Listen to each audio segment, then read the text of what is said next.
But first, you'll need to pick a class.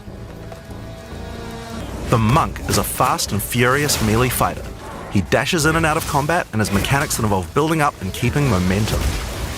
Like all classes in PoE2, you'll want to use a wide variety of skills to mix and match different combos. The Monk also has powerful combo skills. Tempest Bell, for example, is a skill that places a giant resonating bell.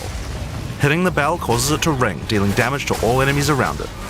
You can also do things like freeze or shock the bell, which will add elemental damage to the strikes. The Monk also has a variety of abilities to empower his staff. If an enemy is close to being stunned, you can use Staggering Palm to punch them down. After that, any attack you do will shoot out wind projectiles.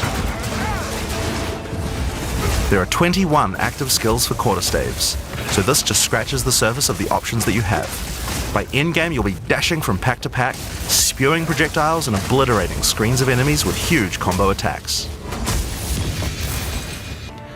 Among the skill option for maces, you will find a variety of slams, fire attacks, war cries, and shield skills. Here, I'm going to slam the ground, rending it apart with lines of fire. Any slam skill will then cause these fissures to erupt with lava. I can even run through them with a skill like Stampede to do huge amounts of damage. The warrior can also use war cries, which can empower your next skill. Seismic Cry, for example, will double any slams from your next attack. The Stampede counts as a slam, so I can double that for even more craziness. You get Ancestral Warrior Totems, which allow you to use any slam skill in your repertoire. This is a meta skill, which means that it's a skill you can put other skills into. I can take a slam like Sunder and socket it into my Ancestral Warrior Totem. Now when I summon him, he'll sit there and slam the monsters from a distance. There are 20 active skills for maces, so there's a lot more to try out, but by endgame you're going to be dropping hammers from the sky, leaping fearlessly into combat and separating the very earth you stand on. Skills have a variety of lightning, poison, ice, and physical attacks. Lightning attacks bounce around between targets. You can also stick lightning arrows in the ground which explode when hit by the bouncers, or electrocute enemies to take them out of combat. Ice attacks allow you to slow and freeze enemies to keep them away from you. Using poison, not only can you slowly damage your enemies from afar, but also grow some interesting plants. With 21 bow skills and all the mobility and combo tools the ranger has, you can take advantage of every situation. By endgame, you'll be creating hundreds of arrows, be they falling from the sky, bouncing around between enemies, or spraying out of tornadoes. The mercenary wields a crossbow that can be loaded with different ammo types, offering versatility, power, and mobility. All classes in Path of Exile 2 can be controlled with WASD, which makes this class play exactly like a shooter. For the crossbow, you will find skills that work like shotguns, sniper rifles, assault rifles, and even grenade launchers. But not only that, there are a wide variety of more interesting elemental ammos too. It's very fast to switch between ammo types, so long as you already have them loaded, which makes the mercenary able to combo abilities together for devastating effect.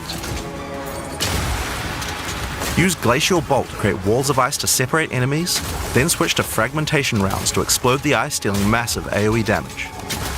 If I come across an armored enemy, I could use armor-piercing rounds to break their armor, and then high-velocity rounds to take them down.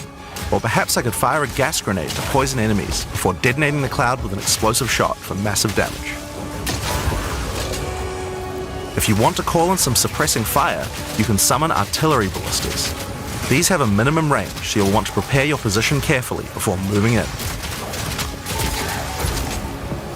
There are 22 active skills for crossbows. By endgame, you'll be calling destruction down from the sky as you litter the battlefield with grenades and pepper your enemies with your automatic shotgun.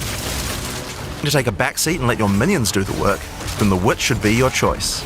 She can call forth hordes of undead monsters to fight for her while casting powerful chaos spells that debilitate her enemies. Occult skills are some of the most varied in the game, with skeletons, noxious spells, specialty minions, curses, and sacrificial magic. There are 25 active occult skills. By the endgame, you will be the leader of a fearsome army of the dead, consuming everything in its path. The sorceress bends the elements to her will, using them to unleash devastation on her foes. This classic spellcaster weaves a flurry of elemental magic from afar. The elemental skills have everything you might expect and more. Fireballs, icy explosions, lightning storms, you get the idea. Each spell is unique. There are 25 active elemental skills. By endgame, you'll be firing off projectiles left and right as you rain down elemental storms on your foes.